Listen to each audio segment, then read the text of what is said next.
नमस्कार दोस्तों, मैं हूं मनोज कुमार गुप्ता। आप देख रहे हैं मेरे चैनल को जिसका नाम है रेगुलर क्लासेस फॉर अकाउंट। सामने आपको दिखेगी इनकम टैक्स की बुक्स, SC मल्होत्रा वाली है ये। और इतना ही दिखाते हैं, फिर आगे बढ़ते हैं। इनकम फ्रॉम सैलरी का चैप्टर चल रहा है। तो अगर लास्ट वाली वीडियो देखी तो आपको ये बोरियत सी होती होगी, लेकिन हमें हर बार बोलना पड़ता है ये सब, क्योंकि बच्चा कोई भी अगर बीच की वीडियो देखेगा तो उसे पता चलना चाहिए इनकम टैक्स का चल रहा है हिसाब किताब। और इनकम फ्रॉम सैलरी है, ठीक है। तो इसका हम कराते हैं। 13 क्वेश्चन चलेगा, तो 13 क्वेश्चन पढ़ाते हैं, समझाते हैं। और आधा इस पेज पे, आधा इस पेज पे। अगर फ्रेम में आपको दिख रहा है तो यहीं से पढ़ाते हैं, शुरुआत करते हैं। इसमें लिखा मिसेस आर, मतलब R, Mrs R and is an employ getting monthly salary of 40,000 plus DNS पे।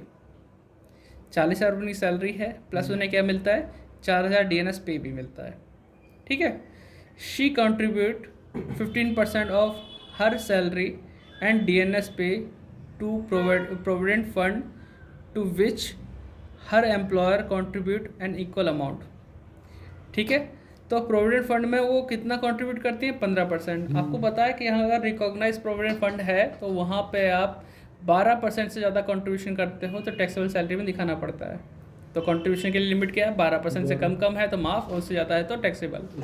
और अगर इस पर इंटरेस्ट की बात की जाए तो 9.5% इंटरेस्ट की सीमा होती है।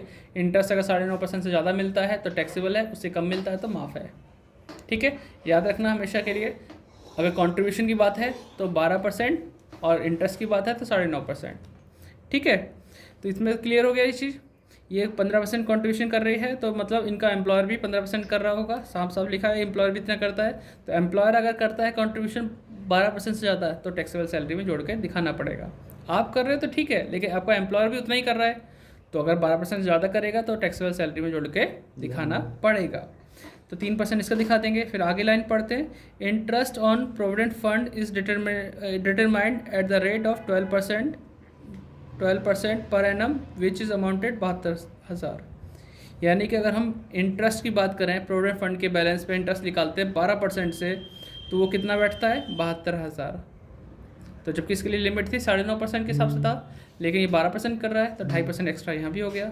लेकिन ये तो इंटरेस्ट की वैल्यू पता है 72,000। कई बच्चे गलती यहाँ करते हैं कि इसी वैल्यू पर 2.5% निकालने बैठ जाते हैं, जबकि उन्हें पता होना चाहिए ये कोई बैलेंस नहीं है फंड, प्रोविडेंट फंड का, ये तो इंटरेस्ट है जो कि 12% से है।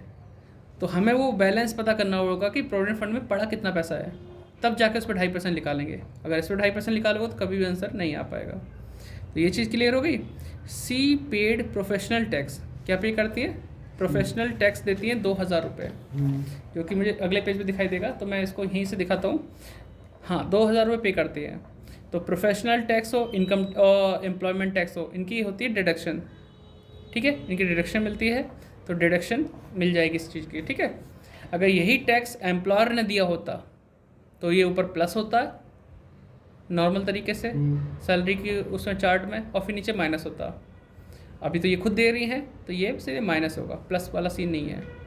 What will be her taxable salary for the year 21-22 if provident fund recognized be है अनरिकॉग्नाइज्ड। तो आपको सैलरी बतानी है, इनकी सैलरी कितनी है रिकॉग्नाइज की कंडीशन में, अनरिकॉग्नाइज कंडीशन में, ठीक है। तो आपने क्वेश्चन पढ़ लिया, स्क्रीनशॉट भी ले लेना बच्चों, और फिर हम करके दिखाते सॉल्यूशन। साइड में रखने की बुक को तो साइड में रखें, क्योंकि आपको फ्रेम देना पड़ेगा लिखने के हिसाब से। थोड़ा सा ऊंचा करें,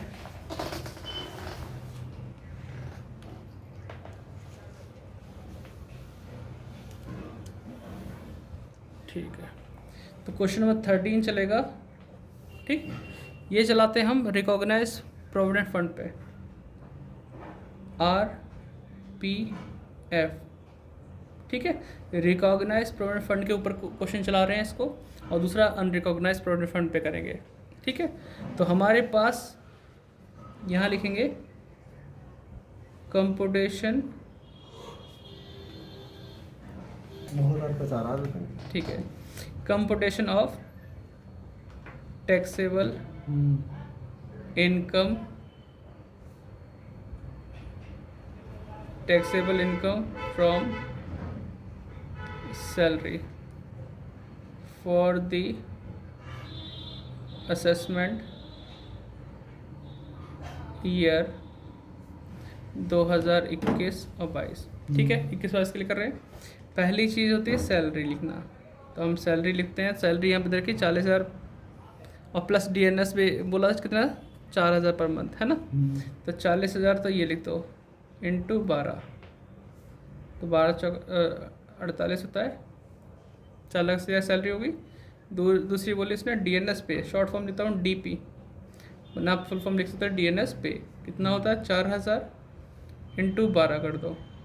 ठीक है, तो 48,000 तो ये हो गया हमारे पास। और कुछ बोला मिलने को नहीं बोला इसने। फिर इसने बोला इस क्वेश्चन में कि इसमें कंट्रीब्यूशन होता है और ये सब होता है, वरना और भी चीज़ मिलती है, वो तो सब है ही नहीं यहाँ पे। ठीक है, तो तीसरी हम चीज़ लिखते हैं employer contribution to RPF in excess of 12%। क्या है, इन एक्सेस ऑफ 12%। तो आपको बताया कि सैलरी के अंदर इस कंडीशन के लिए, RPF के लिए सैलरी, DPDA और कमीशन और सेल जोड़ते हैं। सैलरी है, DP है, कमीशन और सेल तो नहीं है, तो इन दोनों को प्लस करो तो ये कितना बैठेगा, करिए बेटे प्लस 4,80,000 और 48,000, 4,80,000 प्लस 48, टोटल मिला के सैलरी बैठेगी इसमें 5,28,000 है ना। और 15% कॉन्ट्रीब्यूशन कर रहे हैं, ये तो खुद बोला इन्होंने। तो हमें पता है 12% तक माफ़ होती है, 15 कर रहे हैं तो 3% एक्स्ट्रा हो गई। 3% निकालो बेटा इसका, इसको 5,28 का 3%, 5,28,000 3% इंटू 3, ठीक है, कितना आया 15,840। ठीक है, ये आ गया। फिर आता है number 4, interest on RPF, recognize provident fund की बात की है। Interest on RPF in excess of 9.5%। ठीक है, ये लिख दिया हमने। हमें पता है कि 12% से इंटरेस्ट मिला था, कितना 72,000। ठीक है, 72,000 का इंटरेस्ट मिला था 12% से, इंटू 100 कर दो। जैसे हम कॉन्ट्रैक्ट करते थे उसमें करते ना, कि जैसे ये अमाउंट रिसीव हुई है 12% के हिसाब से, तो पूरी 100% जाननी है तो डिपॉजिट करना पड़ता है। 72,000 डिवाइड बाई 12 इंटू 100, तो इससे डिपॉजिट अमाउंट मालूम पड़ जाएगी। तो इससे 12 से डिवाइड करो, इससे मल्टीप्लाई करो। 72,000 divide by 12 into 100, divided by 12, हाँ डिवाइडेड बाई परसेंटेज निकाल दिया। हाँ, तो वो काट उसे ढंग से। ये 6 लाख आएगा यार, छोड़ो मैंने कर दिया। ठीक है, इससे डिवाइड करेंगे 6,000 इंटू 100, 6 लाख आ गया। 6 लाख रुपए डिपॉजिट होगा, 6 लाख, और 12% से इंटरेस्ट मिला था, 9.5% तक माफ़ होता है, 2.5% एक्स्ट्रा हो गया।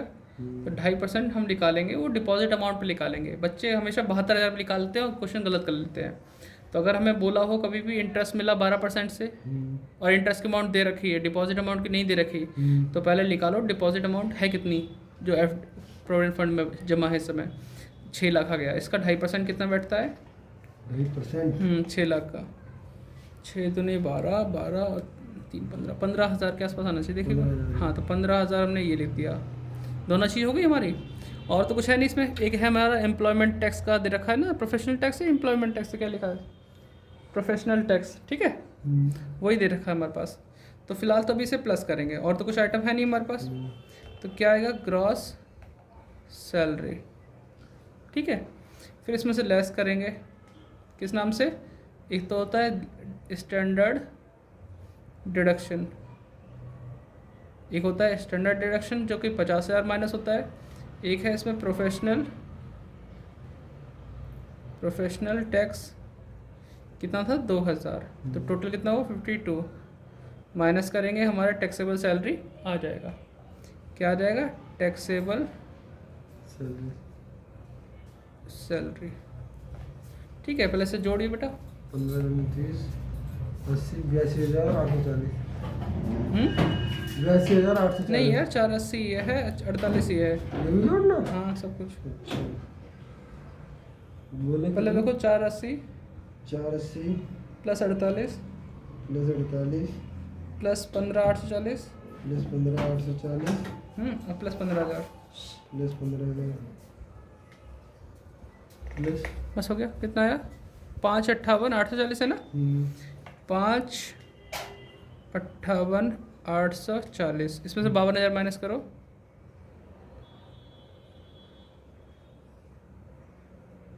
5,850 5,06,840 आंसर आपका आ गया। ठीक है, एक पॉइंट आगे RPF रिकॉग्नाइज प्रोविडेंट फंड से। ठीक है, अब हम करेंगे इसी क्वेश्चन को अनरिकॉग्नाइज प्रोविडेंट फंड से। ठीक है, तो वो भी आपका क्लियर हो जाएगा आपका। आप इसे स्क्रीनशॉट ले लो, फोटो नोट कर लो, और मैं पेज टर्न करता हूँ। फिर पॉज कर लो वीडियो को और आराम से कर लो। तो अब हमने लिखा है second point unrecognised provident fund पे computation of taxable income from salary. ठीक है, फॉर द असेसमेंट ईयर 2021 और 22। ठीक है, तो जो पिछला क्वेश्चन था उससे अलग क्या होगा? उससे अलग ये होगा, पहले तो हम लिखेंगे सैलरी जो कि थी 40,000 इंटू 12, 4,80,000 हो गया। फिर लिखेंगे DP 4,000 इंटू 12, तो ये होगा 48,000। ठीक है, फिर कंट्रीब्यूशन के बारे में, इंटरेस्ट के बारे में कुछ नहीं लिखेंगे। अनरिकॉग्नाइज प्रोविडेंट फंड के लिए ऐसा कुछ भी नहीं है, अगर उसे पढ़ोगे थ्योरी में तो ना तो कंट्रीब्यूशन के लिए कुछ बोला गया है, ना ही इंटरेस्ट के लिए बोला गया है जो टैक्सेबल वगैरह होगा। ठीक है, तो ये चीज़ हो गई हमारे पास। अब इसे अगर और तो कुछ है नहीं इसमें ऐड करने के लिए, ऐड करते हैं तो कितना होता है? 5,28,000 होता नहीं होता? ठीक है, ये तो हो गया ग्रॉस सैलरी। क्या हो गया? Gross salary. फिर लेस करते हैं इसमें से स्टैंडर्ड डिडक्शन, नहीं 50,000 है ये। और प्रोफेशनल टैक्स कितना है? प्रोफेशनल टैक्स 2,000, तो ये हो गया 52,000। माइनस करो 5,28 में से 52,000 कितना आता है?